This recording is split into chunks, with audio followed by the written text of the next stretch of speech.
Good evening and welcome on this very, very cold day down in sunny Cornwall. The line first in the house, Abigail French, Steve Pace, I know it's not Abigail, Steve Pace, Nigel Moore, Graham Allison, Michael McLaughlin, Tracy Dodds, good evening, Julie Lees, good evening, Frank Casey, good evening. Peter Piper's in the house, nice to see Peter Piper's in the house. What? I never said nothing. So, what do you want to talk about tonight? Dog training? Or have you got any other subjects you want to have a chat about? A very rare mug. Has anybody got a very, very rare mug like that? That's a very rare one. That's a very old one. It's got some phone numbers on there. Anyway, so what should we talk about tonight? You've got one like that, Steve? You've got one of them, or have you got Never Mind the Bollocks?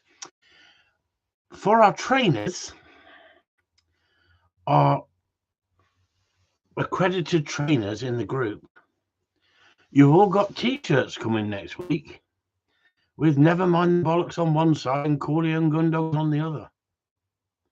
How about that then? They've been ordered. We're waiting for them. We were waiting for cups this week. They turned up late, but they've eventually arrived. Good evening, Andy Stead, Kevin Polehill, Not Tables Carlos. So you've got for you guys who are actually teaching the Corleone way, accredited trainers, you've got a free t-shirt coming your way.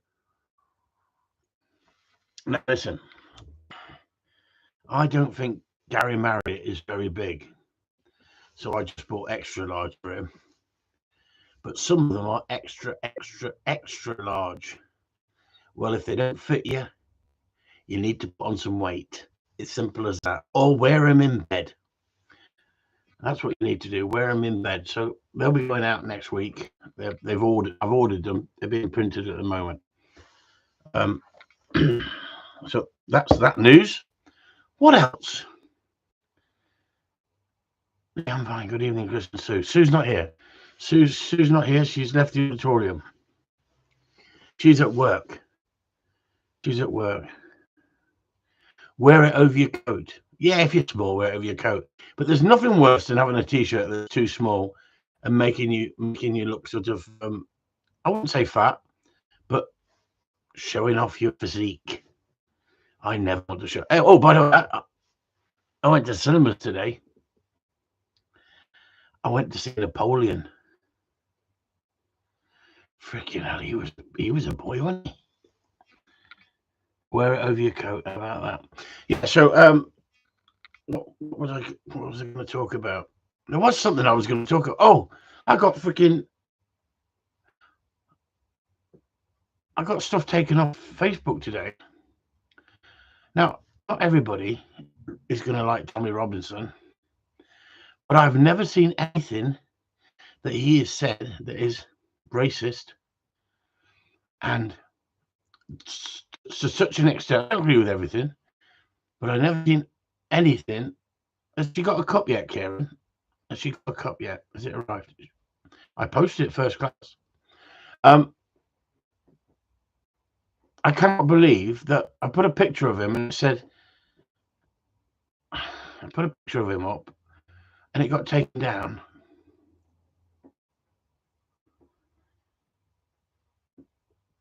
Oh, here we go. Adam Hudson, look.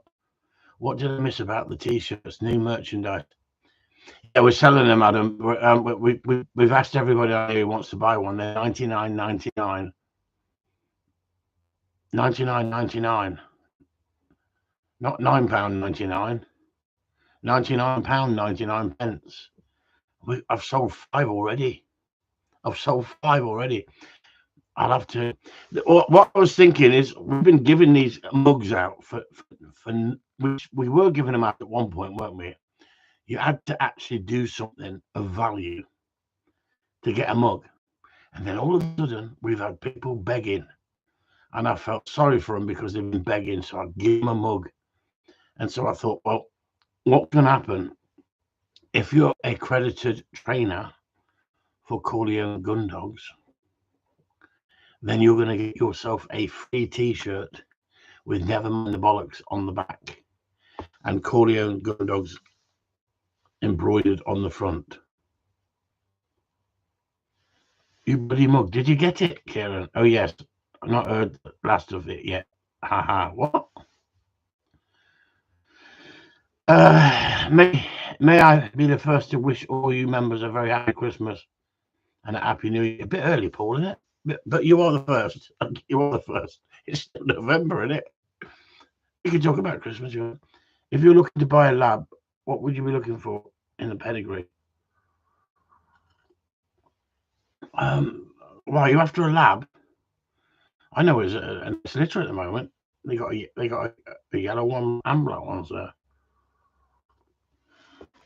I don't know what they're asking, but they had three left over. Quite surprising, isn't it? Because when we had all that lockdown, everyone was selling pups for silly money. I don't think pups are fetching the same sort of money, are they? I don't think they are. Let's talk about this. But let's not talk about any individual person or name any individual person, but they'll know what I'm talking about. I saw a lovely picture of a dog giving beautiful eye contact today, and I made a comment about it, and the group will know who we're on about, but we don't need to make it public. And he was explaining that you find the dummy launcher and the dog's not making a noise, but with the gun, the dog has made the odd noise.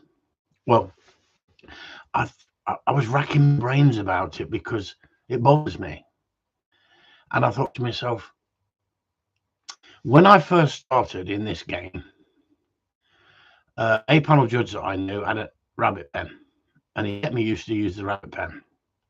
And he used to tell me that if you ever get a dog and it runs around the rabbit pen, it makes a noise, get rid of it. You're wasting your time. It'll always make noise. And you could easily go down that road because he was an A-panel judge, and you could go, yeah, he's right. Get rid of it. So you could pass that knowledge on, couldn't you? You could sort of pass that knowledge on. Now, I can tell you this, with years and years of experience and a rabbit pen for over 20 years, I can tell you that sometimes when you put a young dog in a rabbit pen and it gets onto that chase, when that drive comes up, some dogs will make a noise. Now, you haven't created that noise, but you've allowed the dog to chase. And the dog is chased, and the excitement of not catching the rabbit running around the pen can make the dog make a noise. Not all dogs. If you've got one that can chase and doesn't make a noise, you've got a good one, because the chance of getting a noise out of it is remote compared. I'm only telling you on law of percentages. If you get a dog and it's chasing in the pen and it makes a noise and it's not really going to a full-blooded chase, you've got a problem. If you cast it off, it sees a rabbit, it goes, oh! It's not even gone up a gear, you've got a problem. But if you've got a dog in there and you get it chased 5 or 6 times and the drive comes up and up and up and up, and then you think, well, when do I put the stop on this dog, take it out of the pen, and now put the control into the dog? And you could say to me, what age would you do that, Chris? Well, it varies, because I know some boys will put a young dog in there at 6 months old and let it chase. I'm not worried till the dog's 12 months old, to be honest with you. But when I put it in there, I want that drive to come up and up and up, and that will tell me whether that dog's going to make a noise during the training. Now, you could say, well, when you say during the training, what do you mean, Chris? Well, if you put it in the pen and the first rabbit it sees, it goes around the pen, get rid of it. Get rid of it. Simple as that. But if you put that dog in the pen and you take the drive up and you let that desire come up and you hear a noise, you've got a choice now. if that dog's got plenty of drive at that point, take that dog away from that pen and go and train it and go and put the obedience into it. So I'll put a dog in the pen with no stop on it. And as soon as it sees a rabbit, I'll let it chase. And if it's getting close to the rabbit, I'll cut you've seen the video, some of you, I'll cut the dog off and the rabbit can get away and get into the cover. And that breaks up that chase. But I want that dog on the end of that rabbit, flat out with drive and desire before I put the stop on that dog big time. And by doing that, I'm not suppressing, I'm just watching the dog learn. One of the videos that I listened to, a podcast the other day, and Karen was on there. I wanted to should say, I was trained by Chris Upton, what are you going to do about it? Yeah, exactly. That's what, one of the videos that I listened, the podcast I listened to, it went on for 3 hours, and Karen was on there as well, with what's his name, Bill, and Ivan Balamalov was on there. And I'm going to be totally honest. It was 3 hours long, and I enjoyed it, but it was frustrating. It was frustrating because he didn't say anything he didn't want to say and give advice out. You have to pay for it. Now, I understand people have got to live in, and people come on these. Why do they go on these podcasts? Why do they come on these chats? Well, are they just going on there for their own benefit, or are they going on there to help people? And he went on there, and Bill was asking him a number of questions, and Bill was getting really excited with what Ivan was saying. But Bill put a couple of questions to him, and Ivan didn't answer those questions, and I understand why. Because he was asking him, do you train the same as this person? Did you train the same as that person? And other people were asking questions, and I asked some questions, and he answered a couple of them, but he was a little bit standoffish on some of them. And that's not having a go. Kevin says it was good, but it wasn't great detail in covering answers in depth. People are scared to put their head above the parapet. I don't think so, Karen. I think that he's business minded, and he thinks that I'm not going to give nothing away unless you come in and pay for it. We're talking about gameplay and the importance of gameplay. Well, that's why I broke away and went down that rabbit hole from what I was explaining about the rabbit pen. Because if you put the dog in the rabbit pen and you're screaming at it to stop on every bit of movement, it's never been in that situation.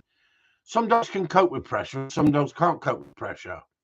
And what happens with pressure, you can create noise with pressure. If you put pressure on a dog and the dog's confused or overexcited, you can create noise. He wants 10 grand to answer you a good question. I was disappointed because I know exactly what he's talking about, as in, and this is the important thing, and this is the important thing about listening to these sort of chats.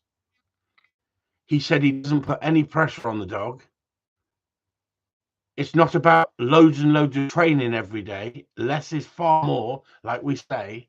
You can overdo it with enthusiasm. You can wind your dog up like a Clockwork Orange by being too possessive or obsessed with, I've got to have it right. I've got to have it right. It's got to be perfect. Dogs are like humans. All dogs will make mistakes. And if you clamp down on them instantly, this is the first time they make mistakes, you can change the mindset of the dog. And so by letting a dog in the pen and letting it chase, it tells you a lot about the dog. And how many trainers, I know a lot of trainers that do that, but how many trainers talk about it? It's all about obedience, obedience, obedience. Put your control in, put your control in.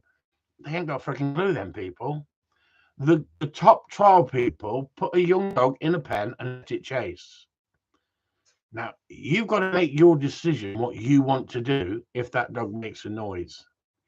And what I say to people is, with experience, get that dog out the pen if it makes a noise, go and train it, put your control into the dog once you've got enough drive, That's the important thing. So if I put a dog in a pen and it chases flat out, and it's had 4 or 5 chases and the drive's coming up and up and up, and then it made a noise, I'd get it out of the pen straight away. I wouldn't continue. I wouldn't go back in the pen and let that dog make noise and think it will go away, because it won't. It'll only get worse. But I guarantee if you take the dog away at the point the dog shows that real drive and desire, because you've brought the drive up, you've said to the dog, that's what I want you to do. If you think about it, that's exactly what you want to do on a shoot, or whether you go shooting. Once you've shot something, you send your dog. You want your dog not hesitating, not worrying whether it's done right or wrong, not panicking, but going out there to say, yes, I'm going to fetch that for you, Dad. And then I don't think you create half as many problems. And I was racking my brains in there, because we were talking to 2 members in the group who said they've heard slight noises from their dogs. And I don't hide the fact. We talk about it. We talk about the subject. But I've always said to people, if you want a dog to be sound and you want that dog to be good and steady forever in its life, not it'll run a year and then it can go backwards. Only go backwards if you let it. If you train it right, you need those contact flushes and stop. The dog looks at you, bird goes away.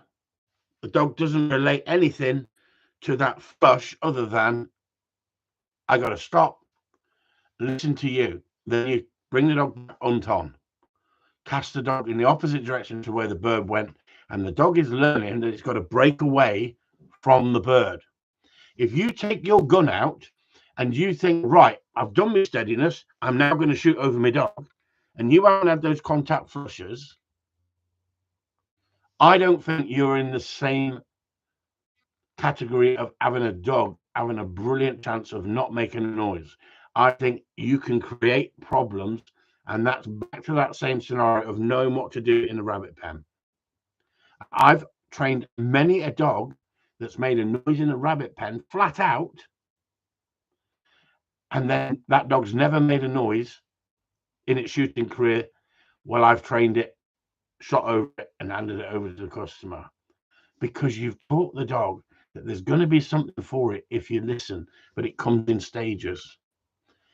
And if you put the dog in a hot spot too soon, you can create noise with some, and others you'll be dead lucky and you'll get away with it.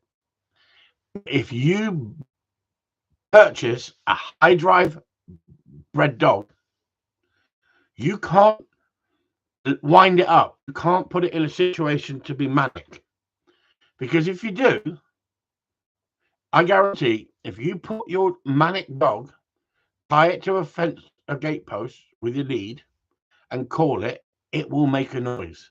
It will make a noise through frustration, because calling it, it knows you're asking it to come to you, and the frustration, the dog will make a noise. And that's what you don't want to do. So you don't want to create problems. And so I just thought to myself, what Ivan was talking about, the way he trains dogs compared to so many other trainers I see, he doesn't do as much as you think he does, because it's fun-based training from the start. Martin Lawrence, good evening to you, sir. So not everybody wants to listen to Ivan for 3 hours. Bow Wow Bill's podcast that he puts up, I listen to some of the people on there and switch off and go to bed. But because my mind races, because I'm talking about dogs all the time, and I'm doing videos, and I'm thinking, I'm reading, I'm watching lots of stuff, my mind races sometimes at night. That's why I've got to have sex every night, because I find it's relaxing. Why did I go down that road? But I still sometimes can't stop thinking afterwards about dog training. And sometimes my brain can't switch off easy. So what I do is I put something on in the background, not when I'm having sex. Sometimes sexy music, Barry White, George Michael. So I actually put stuff on in the background. So I was listening to that podcast. And if it's interesting, it keeps me awake. If it's not interesting, it drives me to sleep. And I can sleep with background noise on. And Sue hates it. She absolutely hates it. But guess what? I can't sleep else. Sue's got these freaking muff things she puts on her head. And she tucks herself up in the covers. Snug as a bug. And the bedroom is freaking boiling. And I'm having to throw covers off and just lay there listening to podcasts. So it was a long one. But I found parts of it was disappointing because he didn't open up and answer the questions that people were asking or what Bill was asking. Bill was absolutely fascinated about how much is importance in gameplay. Anybody in our group know how important gameplay is and how we tap into gameplay. But others are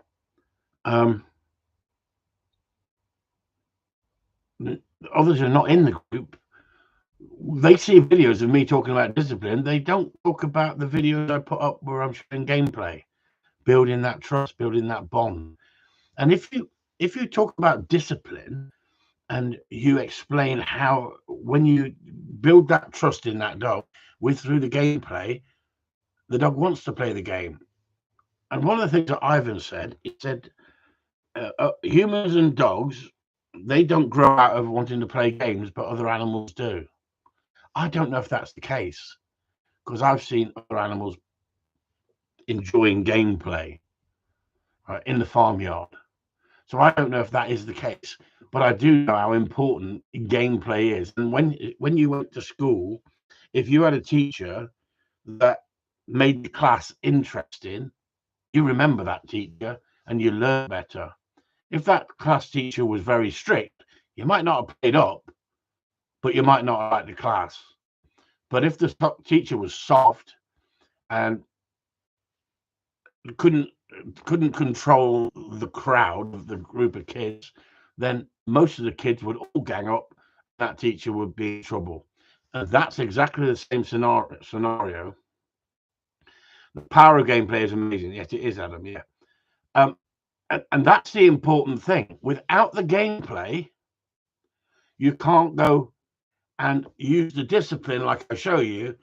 You'll get side effects if you don't use the gameplay. Simple as that. Side effects. And you'll get idiots going like that, George, and people like that, Victoria Stewart and people like that.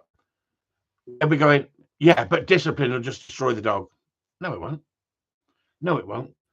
Not if you tap into it in the right way. But the skill set is knowing how to tap into it, when to tap into it. And it's all right saying, I don't have to discipline many dogs that come here. You'll be surprised because a lot of those dogs are pushing boundaries. And so instantly you've got to get in there and you've got to show that dog that you're not going to push boundaries here and you're going to knock the dog back. But you can build the dog back up again. But the real skill set is reading each individual dog and going, that one just needs a little bit of correction. And that dog's going to go, oh, you're serious. And you can change the mindset on that dog so quick. But I found that over the years, you get people are all different. You get people from like police background, military background, where they're too assertive because that's what they've been taught to be in the job they do. Then you've got the other end of the scale where people are far too soft and they don't get away with it, or they're nagging the dog. And there's non-stop communication. Less communication is better. But Ivan said, and I think it's an important thing because I say, hang on, don't overly talk to the dog. And Ivan was talking about he likes to communicate with dogs like they're his mate. And he likes to show that. They know when he's happy and they know when he's serious. That's an important factor as well. But I don't overpraise. If the dog goes out and picks a retrieve, I'm not going, good boy, good boy, good boy. It's you don't need to overdo it. Dogs wouldn't do it in the wild. So why would you want to do it in that situation? It's like that freaking idiot Packham, innit? Chris Packham, innit? He's having to go about the jungle because the contestants are using the live creatures. Well, that I hate it, but Sue loves it. And she watched last night, and Frankie Dettori was in this box, and Snake went up his trouser leg, across his crotch, and back down the other trouser leg. Now, poor bloody Snake. Thank God he had shorts on. I can't get the blame tonight. You started on that subject. On what? What did I start on tonight?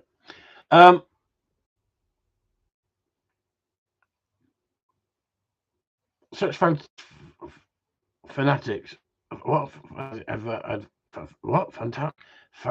fanatics advice and on YouTube for free, Mr. Upton.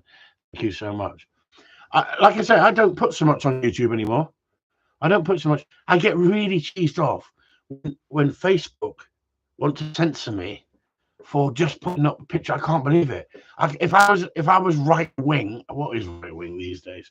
If I was an anarchist and I was threatening people and all this rubbish, I totally understand. Take down the group, take down my page. But I've had my business page actually wiped off the internet this week. They sent me a thing saying that if you don't give us your password and this, and I thought, hang on, this is a freaking con. This ain't freaking. Why would they be asking for my password, my email, my password when they should know it?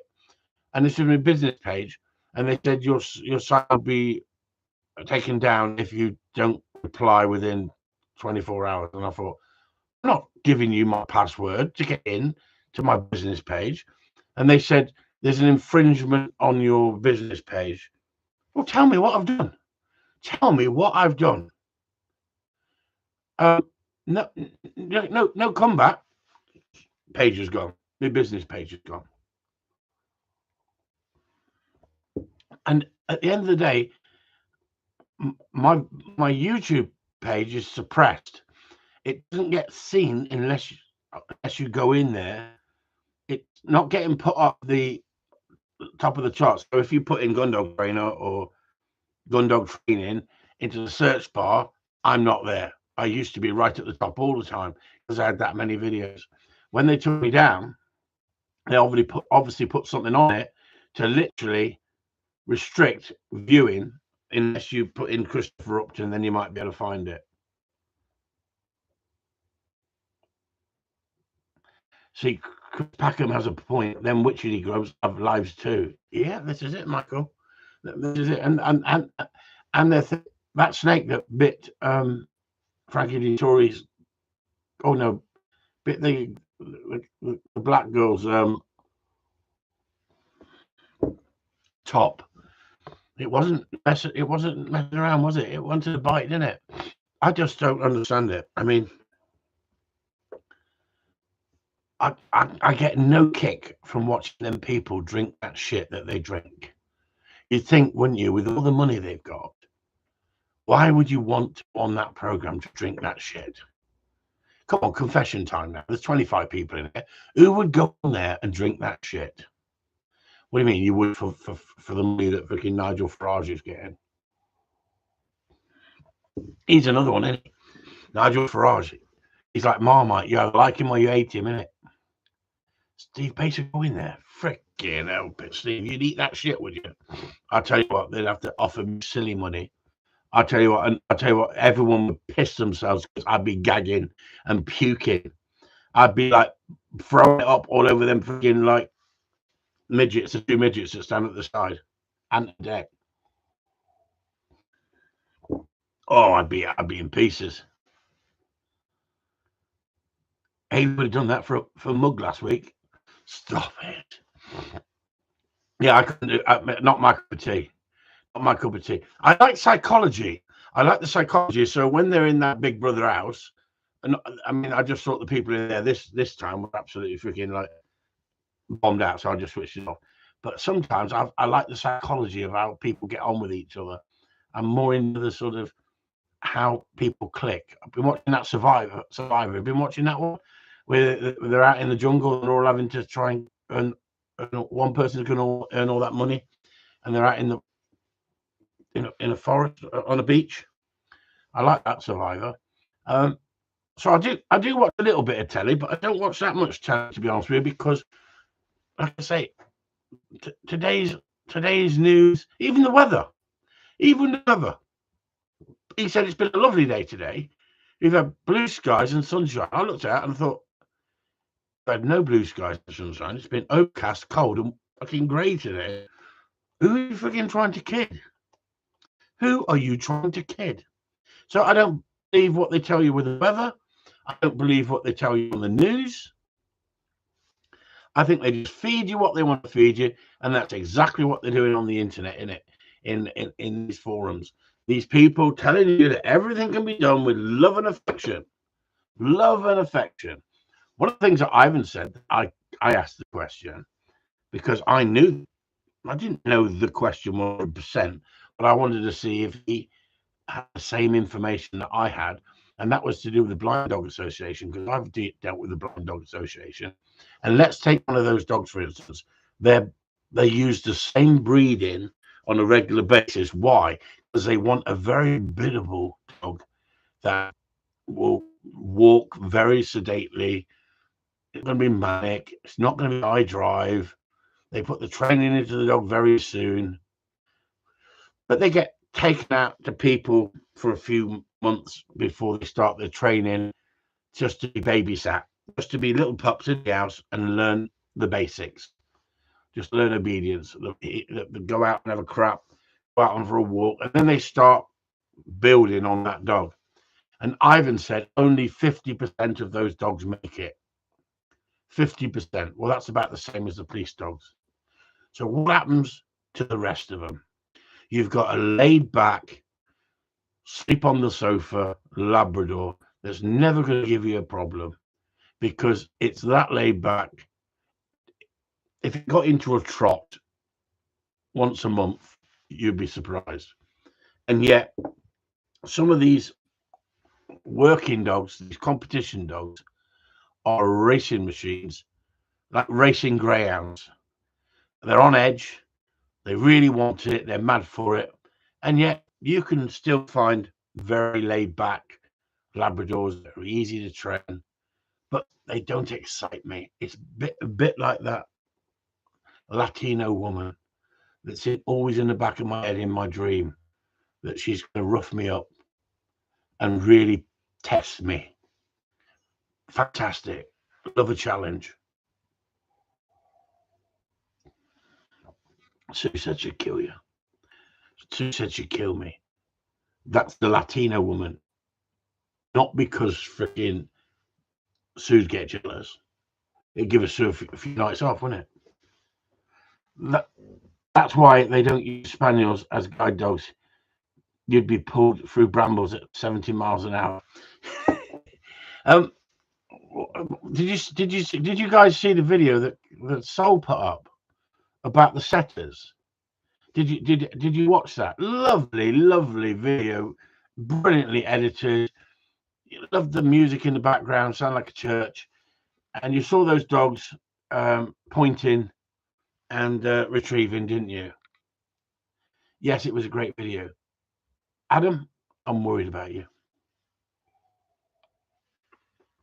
I'm really worried about you, Adam.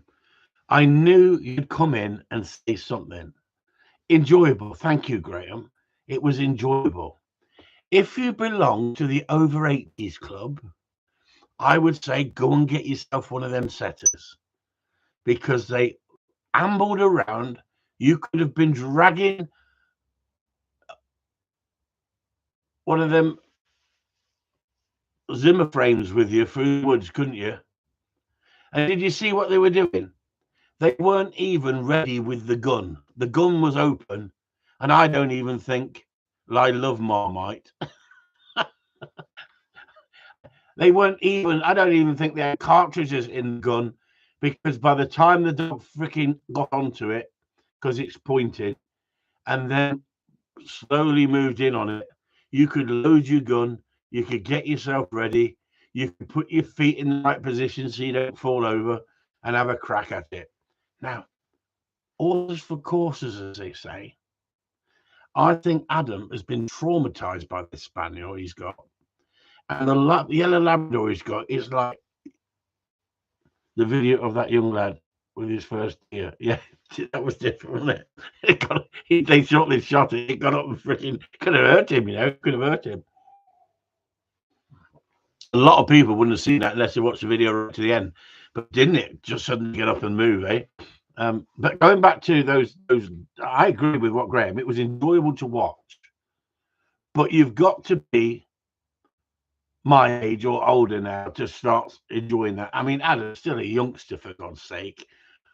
Yes, it was a great video because he could go out, he could have a fag, he could talk to the person next to him, and the dog's still at point. When you watched them, you weren't rushing through the woods with them. And I think everything's got a place.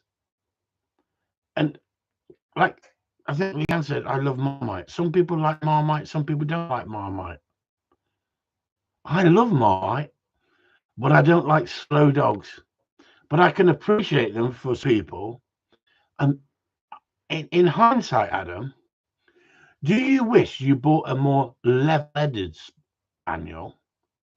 Or do you actually deep down like that 70 mile an hour? Come on, you've got to tell everyone on here.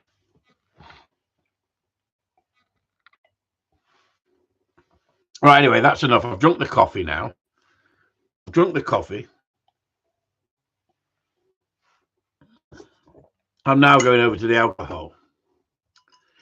You lot, he's on any alcohol now.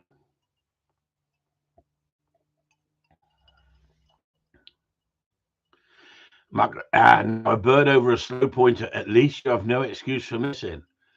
You'd have no excuse for missing the freaking, well, a bit like clumbers, aren't they? But it was nice to watch the video. The guys were having fun. They were shooting woodcock over them. They were having fun, and woodcock go like stink. And in those conditions, not easy getting a shot off. So it makes it a little bit easier if your dog is saying, "Hey, there's something here." They could have gone out and kicked the bird out themselves, couldn't they? Because the dog was like holding point, and they went out there. And the dog retrieved it as well, so that was good. And I'd rather see that than an out of control pointer, complete out of control pointer. Like my two.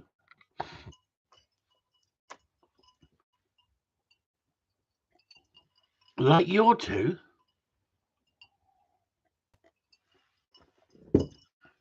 So, okay, we've had 37 minutes. We haven't gone off subject too much tonight, have we? The chocolate starfish is back in the house. Hello, all. Haven't been on for a couple of years, but glad you're all still at it. Went out today for a mooch to do with my lab. A good girl, but love to chase into the next parish. Any tips, Chris? No, not really. Not really. What tips do you want? Good girl, but loves to change to the next parish. Wow. What do you want? What tips do you want? If you've not been following us and you've just been out there and the dog's now running into the next parish, I think send us some videos. Send us some videos. Let's have a look what's happening. Starfish, get a pointer. There you go. Kev knocked it on the head there. Look, don't give it freedom to run into the next parish. Steve Morton, good evening all. Have you missed anything? No, you've not missed nothing. We've talked about nothing funny this evening, Steve, because you have not spurred us on. We've been waiting here for you to come in. 2 whip flasks. Yeah, that's what Graham said. That's what you want to do. Chocolate starfish. You want to get yourself a couple of hip flats. Sit down and wait for the dog to come back.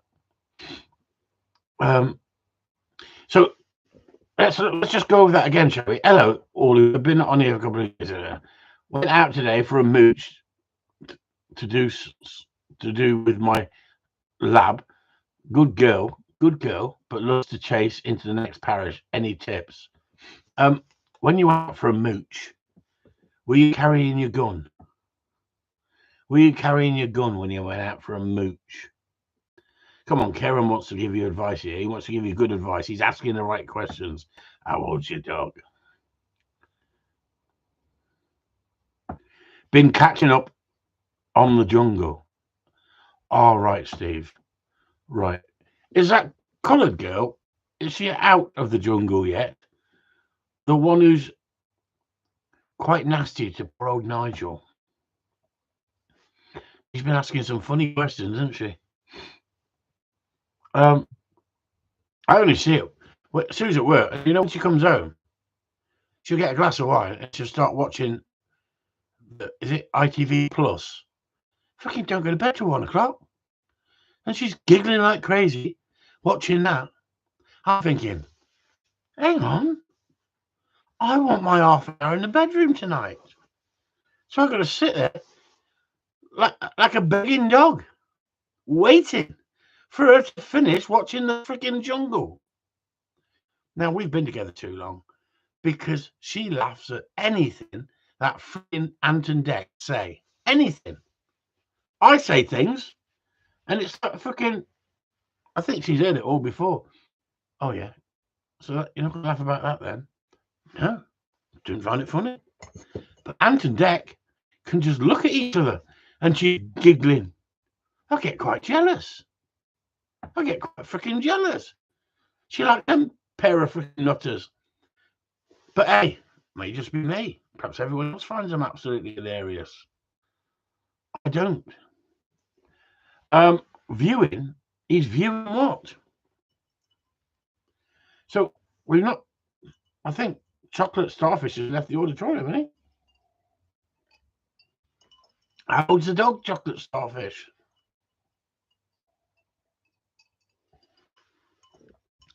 And what we said is, have you taken the gun out? I think he left the auditorium, hasn't he? Just imagine, Ivan wouldn't be giving any tips, would he? There's us willing to frigging listen, willing to get involved and give advice, and he's left the auditorium. The Chocolate Starfish, are you there? Are you there?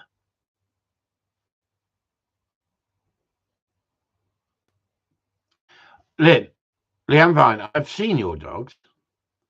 They are driven. I like driven dogs. He's here, sorry. Hey, what? Sorry, a mooch in my neck is a bit of a rough shooting. There you go. The dog is 5.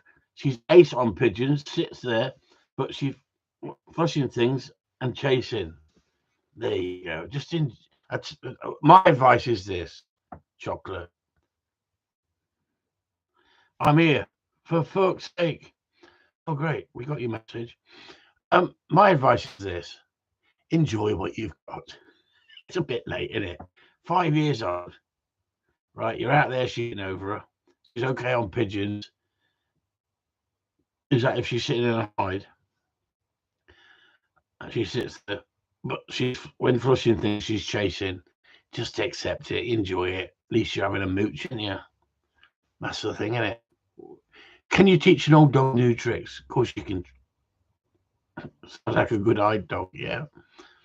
Sometimes you want the dog to come out of the eye, and you go and fetch the birds.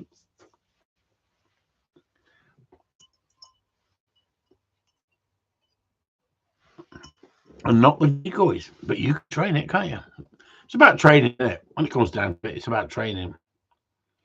And that's the whole point about dog training. You're only going to get out what you put in.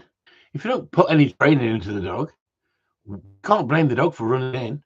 And some people don't care, because as soon as the bird gets up, there's an Irish channel out there. I watched 3 videos on it yesterday, and he's shooting woodcock so far out.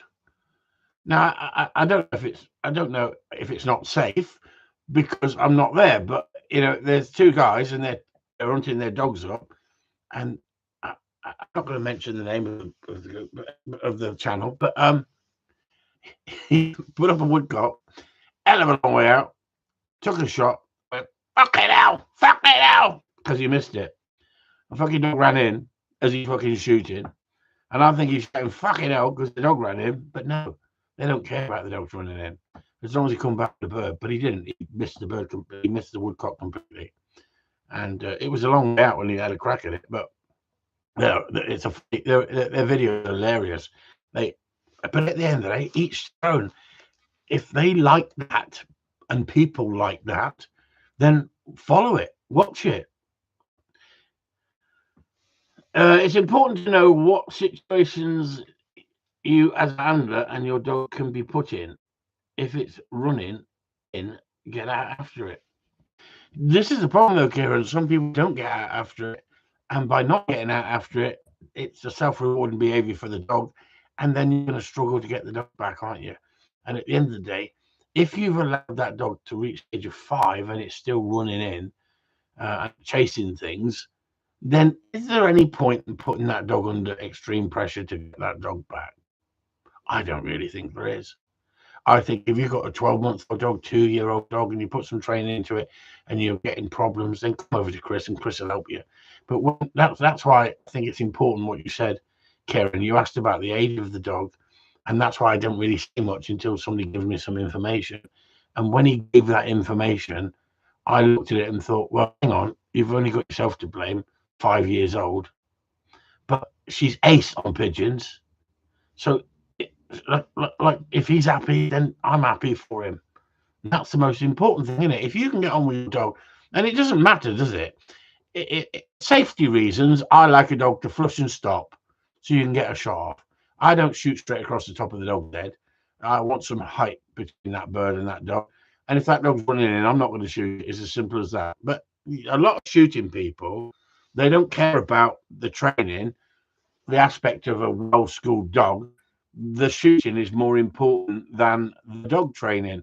And if a bird gets up, they shoot it whether the dog runs in or not. If you start shooting stuff that the dog runs in on, you're asking for a problem.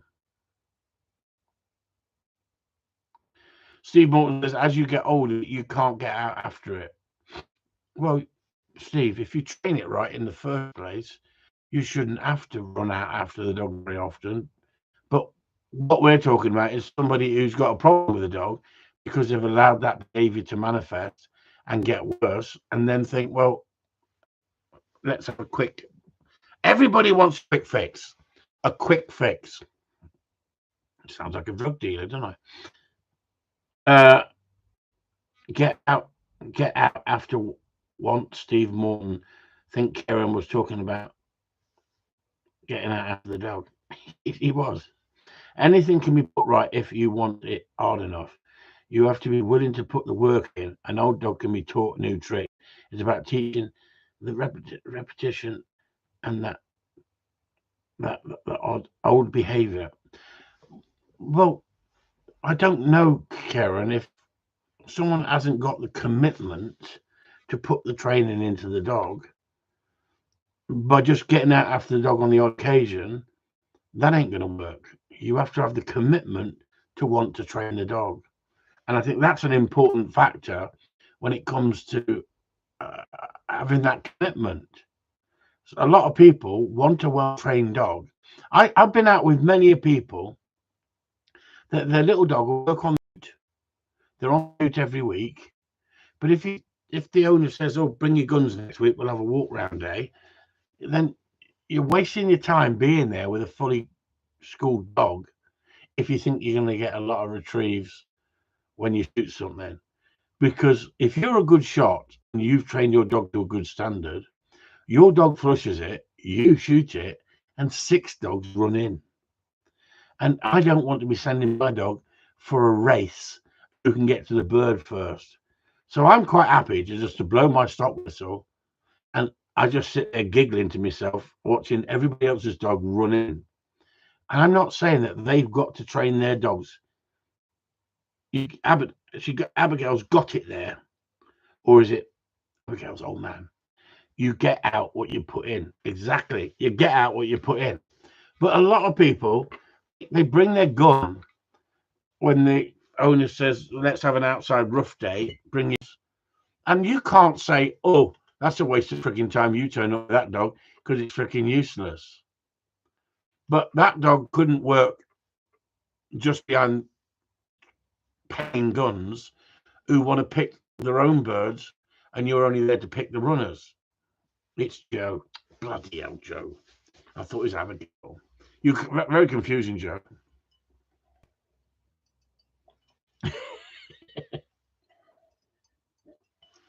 I keep thinking it's Abigail talking to me. I like the girls talking to me at my age now. Where in the country do you live, Starfish? There are trainers up and down the country that could help you using the Corleone way. This is it, Starfish. This is it. And at the end of the day, not everybody wants to pay. Not everybody wants to go for tuition from somebody who knows what they're doing. And this is one of the things that Ivan was talking about, and I agree 100% with him. Why would you go to somebody who can't prove that they've trained dogs, who can't prove that they've trained dogs, who haven't shown it? Now, none of my trainers would get like endorsed unless they can show me that they've trained their dogs to a high standard and have an understanding of giving advice in the group. That is a real must. If you want to become one of the accredited trainers, and we could have had 10, we could have had 10 by now if they wanted to put the work in. But if they don't put the work in, then they haven't got that facility with the group to show their standard of their work, and for me to endorse them and go, what area are you in? Go and see so and so. Go and see so and so. Because I believe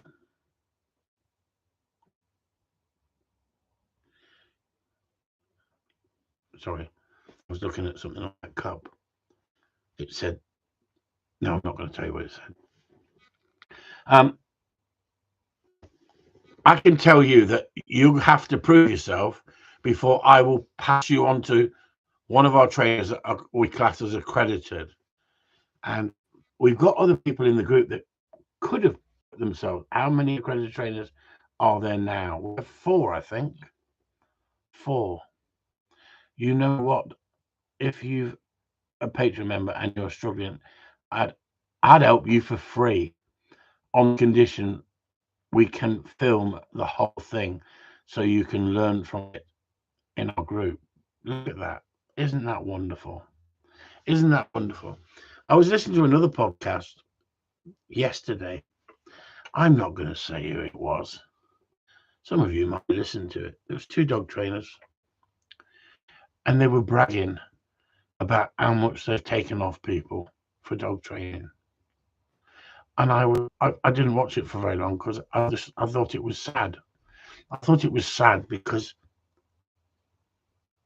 this person was talking about they've paid £10,000 for a pup, and so paying me £1,000 a session for training or whatever it was, it's fantastic if they don't get. Hang on. Stop the chocolate stuffers. Anyway, I started off well, got sidetracked in life. Your help has been invaluable. Thanks, Chris. P.S. Trainers near Bristol. There you go, guys. Chocolate starfish. Any trainers near Bristol? I don't think we got.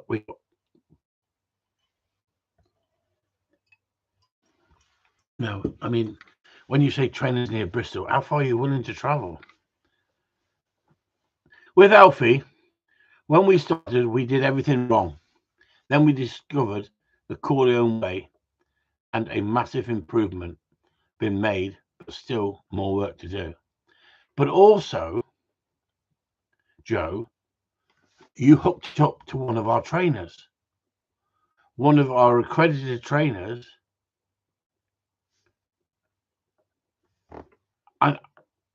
I mean, not being funny, Bristol, he's 2 hours from Bristol, isn't he? If he wanted a lesson and he wanted some real advice, he's 2 hours from Bristol. But not everybody wants to travel near Bristol. And I totally understand. It's down to the cost of things, isn't it? The cost of living, everything's gone up, isn't it? Everything's gone up. But I was going back to that podcast.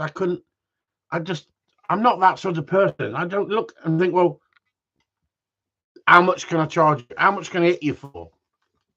I don't think. And you go, yeah, but you only get what you pay for. What a load of bollocks. What a load of bollocks. You only get what you pay for. You go to Zach George. Frickin' hell, do you get value for money there? Hey? Unbelievable, isn't it? I mean, that fight between him and the dog daddy's still going on. He's putting up videos again, isn't he? And looking for a bitch fight again. I see he's put up another video going. He's still continuing. He's not being as hard as he was, but he's still continuing. He's got a dog coming up a lead at him, and he's correcting the dog with the lead, and the dog is making noise because the dog doesn't know anything about pressure or learning to switch pressure off, because the dog had taken over. So the dog's coming up the lead at him, and he's given a few lead corrections through the leash, and all of a sudden the dog's making freaking stupid noises, and he's going, Zach George is going, that is cruel, and that's what needs to be stamped out, and that isn't. I just think to myself, you are absolutely an arsewipe, a complete and utter arsewipe. But on the other hand, does the dog daddy need to put up those videos non-stop? Because if you watch all his movements, it's exactly the same as Cesar Milan. And Cesar Milan went through all that shit. And you got to follow him. Dog daddy's got to follow him. But do you need to go down that road with every video that you put up? Is it, look at me, I can take on the hardest dogs going? I like a dog. I'm a specialist because I'm a gun dog trainer. I'm lucky that I can afford to make a living, that I can do something I love. Bath side of Bristol, so a bit further. How many miles from St Austell, as I'm down there a bit in the spring and summer? It'll be no good in the spring and summer, will it, chocolate starfish? You want to get out on game where you don't running in and not listening to you. But hey, that's what I say. It's about commitment.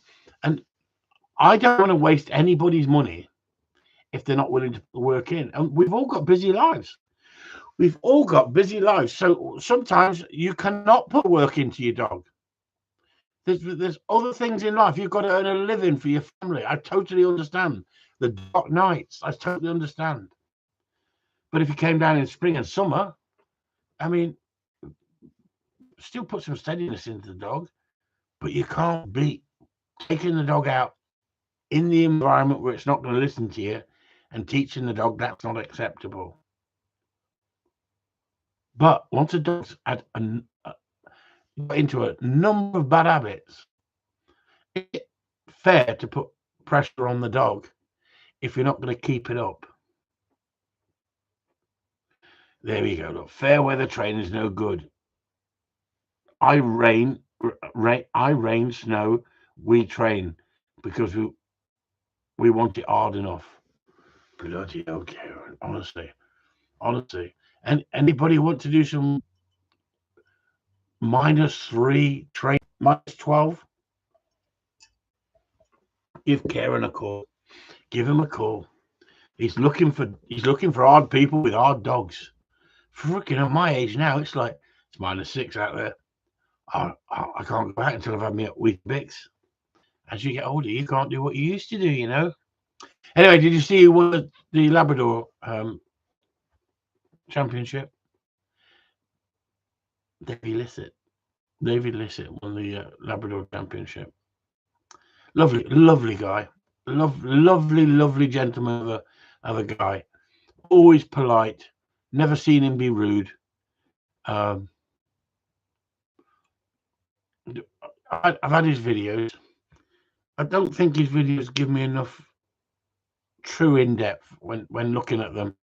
I think they glossed over a little bit, but nice videos, as in you want to train a dog. Yes, you can follow their videos and train a dog, but what are you going to do when it all goes tits up? Or you've made mistakes with a dog and you now want to sort those mistakes out. It's showing you how to get a dog right from the start and not putting too much pressure on the dog, condition the dog, whether it's Labradors or Spaniels. Great trainer, great guy. Congratulations to him. Only if you're willing to follow through. You can't let the dog win. Once you commit, you have to stick to it. You can't let the dog win. Once you get a dog that is pushing boundaries, I totally agree with you. I totally agree with you, Karen, when you've got a dog pushing boundaries. But I think when you've got a young dog and you want to build a bond with the dog, it's a bit like the bite sports. Sometimes you've got to let the dog think it's got hold of it and have a good tug on it, isn't it? So you've got to let the dog sometimes win to make that drive, make that dog more driven. And that's exactly the same as in your gameplay when you're building up that desire for the dog to want to play the game with you. Like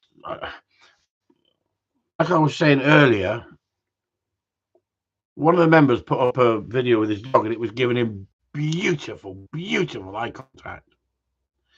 And eyes was not taking his eyes off him. And I've seen a number of trainers who are coming up and coming with their dogs, giving them eye contact non-stop. So when you go out with a missus, do you want her doing the same thing all the time? Do you want her to keep her eye on you and not take her eyes off you all the way through the meal, all the way driving home, all the way walking through town? Do you want her so fixated on you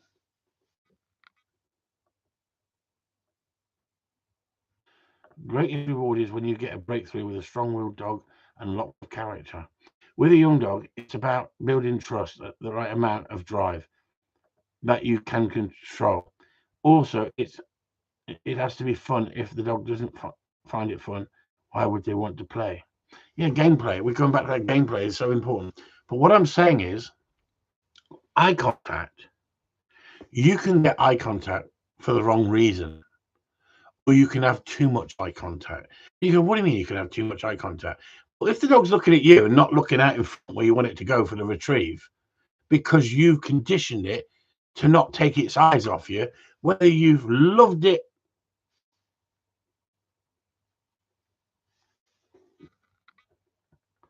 What? Not celebratory. If you've got that dog looking at you non-stop, it's going to miss everything that's happening in front. So if I'm picking up the dog, I don't want it looking at me. I want it looking out where the birds are. Now, one of the things I said, and I mean this, is if you've got a young dog and you haven't done much with it and it's giving you loads of eye contact, it's giving you loads of eye contact and not taking its eyes off you because it's not really know what it's doing at that stage. But once you've had a season with that dog and you take that dog out and you go picking up, you don't want the dog looking at you. You want the dog looking out in front. You want the dog looking out in front. If you've got the dog looking at you, you've overtrained it. Overtrained it. And that's what Ivan was talking about. So many trainers overtrain the dog. They're so enthusiastic. Then we've got Chocolate Starfish. He does the opposite. But it's a good example of because he's given us the information, and he's great because he's given us the information, and it's a good subject to talk about. But Ivan was talking about you'll be amazed how many trainers overtrain. Overtraining, it's no different than giving the. You've seen it with food, haven't you? How many dogs are looking at the owner for food and not looking at the owner for the right reasons? Now, do I want a dog looking at me when I stop it out there at a distance? Yeah. I want it to spin around, look at me and go, what do you want me to do? I don't want it stopping, but looking in the direction of the bird because I can't give it an instruction with the hand signal. Now, I can stop it and give it a verbal cue, but there's nothing finer than pushing your dog out. It's gone in the wrong direction. You blow the stop whistle, it turns around and looks at you. That's what you want. But when you've got a dog sitting at the peg, as we say, or sitting there waiting to pick up. When something is shot, you want the dog to look in the direction of the shot, keep its eye on it, and sometimes look at you like that to say, send me. And the dog is telling you it's marked it. It knows what you want it to do. That gives you a massive advantage in competition. But what you don't want a dog doing is looking at you and losing the mark. And that's really important. How would these people know unless they work dogs in competition or they've worked dogs in the field? Because the dog that looks at you when the shot goes off and you send it, any other birds that drop out the sky, I guarantee the dog will pick them rather than the bird you wanted it to pick. That's the important thing. And so eye contact is really important, but you don't want an obsessive behavior from the dog. Because I've seen it where someone has gone like that with their hand and the dog's gone because they see the movement of the hand. They're watching the obsessional behavior from the handler. So the gun goes up, it's like, because they're so focused on wanting to please you, wanting to be your best friend. You just got to be a little bit careful there. So sometimes, like I say, less is more. But if you get a problem in your training, what you normally have to do, if you haven't had a problem all the way through the training and it just suddenly starts, you've got to stop and go back one stage and you'll get over it. If you carry on doing what you're doing, it can manifest and get worse. So that's the best bit of advice I can actually give you. And you've had that for nothing, because we believe in helping people. And I think that's the important thing about these chats on a live feed. And we have a bit of a laugh, bit of banter, bit of fun, but we also talk about the important steps, the importance of the small steps. Exactly. But if you put a problem into the dog, if you stop and go back one stage, it means you've tried to move forward too quick. If you do it in the sequences that we show you in the Corleone way, as simple as that. So thanks very much for tuning in.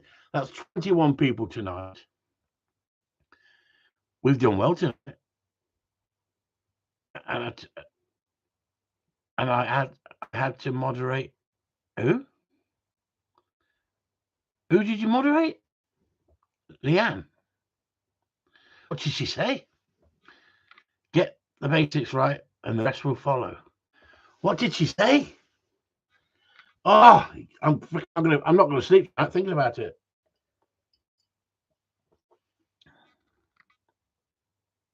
I haven't had to. Yeah, she's been rather quiet tonight, hasn't she? She's been rather bloody quiet, eh? Hey? Now she's got a bloody cup. Anyway, thanks a lot, everyone. Thanks for tuning in. It's Upton signing off. Susie too, she should be here next week. I miss her, you know. I sit here all alone. I miss that woman. Catch you all later. Good night.